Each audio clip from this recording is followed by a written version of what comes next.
Welcome back to another technical deep dive here in the debug zone.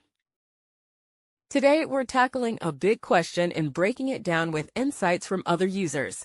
Hopefully, this clears up some misconceptions and helps you get the answer you need. So buckle up, stay a little curious, and let's jump right in.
And that's a wrap.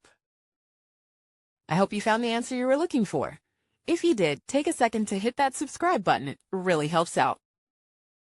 And let me know in the comments which solution worked best for you. See you next time in the debug zone.